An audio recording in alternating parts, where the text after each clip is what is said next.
Hi, I'm Caitlin, and I am doing section 3, the analysis, for our Blue Story group vlog.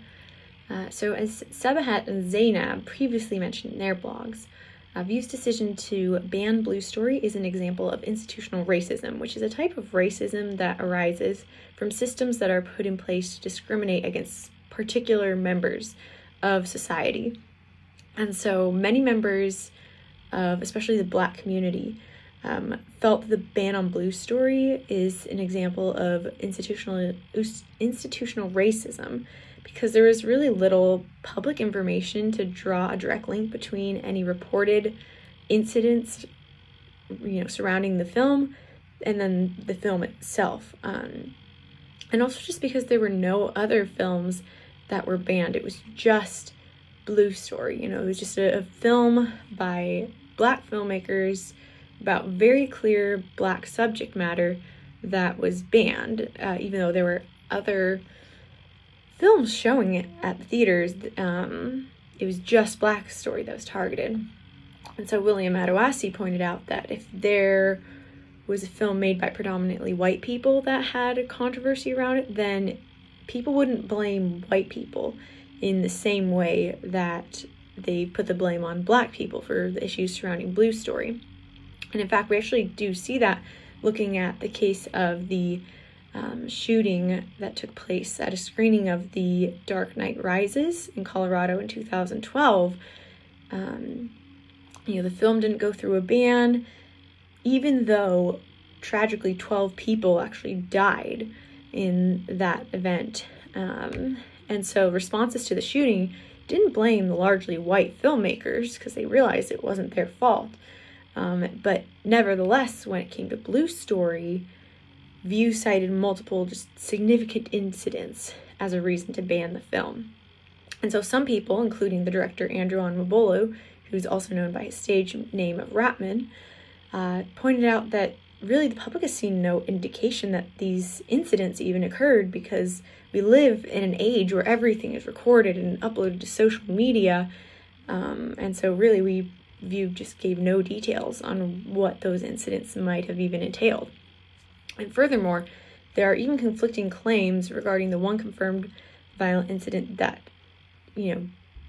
is actually pointed to a link to Blue Story. I know Zainab mentioned that there was a fight outside of a View theater in Birmingham where 5 teenagers were arrested, and View pointed to this occurrence as a reason to ban the film, but some questioned whether the teens involved with it were even there to see Blue Story in the first place.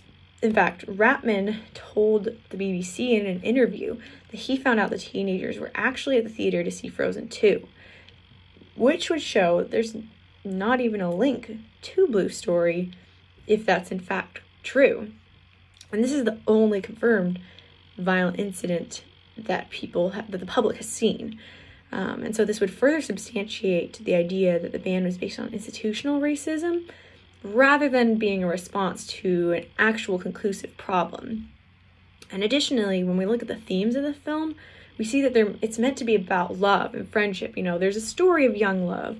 We see the tragedy of friendships being torn apart due to gang violence. And so despite many people's assumption that maybe a film about gangs is going to glorify violence, actually Blue Story highlights the emptiness of gang life, hoping to help young people, particularly young Black people in areas of low income, to avoid getting involved with gang life. And so looking more in depth at the themes of the film, we see that, it doesn't elevate violence in an artistic form in the way that some gang films might, but instead it highlights the tragedy of gang warfare and the way that it tears young lives apart, tears their friendships and relationships apart, makes it difficult for them to have a good future.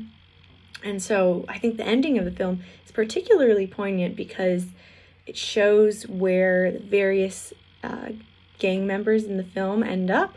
Most of them wind up dead or in jail, with the exception of Matters, who gets a reduced prison sentence. And we see shots of him speaking at what looks like a secondary school auditorium, speaking to young people about his experience and trying to help them to avoid becoming involved with gang life. And so rather than encouraging violence, this shows, especially to young viewers, that gang life is only going to lead to misery and trouble, and that it is so much better for them to pursue a different path that's going to lead them to a good life. And so these themes only add to the argument that the ban on Blue Story was racist, because the film actually advocates against violence, and anyone who's seen the film would see that that's pretty clear. So it's pretty obvious then that the ban reveals major problems in the UK that still need to be addressed, since this incident occurred not 50 years ago, not a decade ago, but only just 2 years ago. And so, it's very recent in history. So yeah, thank you for watching my section of the vlog.